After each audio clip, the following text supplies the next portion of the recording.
Timu ya bururi ya mubira wa maguru Harambee Stars ni kiririe meharĩria mayo mbere ya guthimana icoka na timu ya bururi wa Iran Tehran.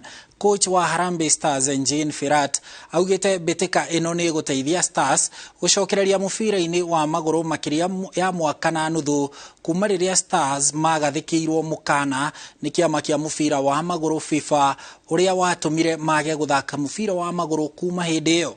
Anake a Firat marang'ethanira na Iran Mbĩtĩka-ini ino ya kiurata kwanjĩrĩria thaa 2 cia utuku mathaa ma guku bururi-ini.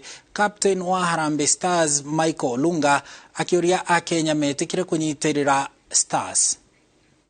Therefore, I think the whole trip is experience for everybody to get better. This means not only what is going on the field, also outside.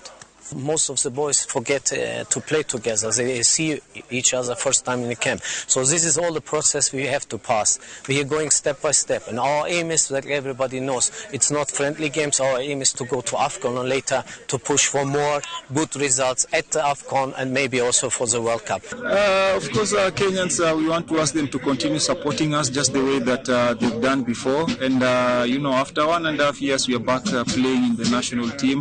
And it feels amazing. So we are hoping that they continue to support us back at home, and also us as players, we are going to try our best, to try and produce positive results, and we can continue growing the Kenyan football together.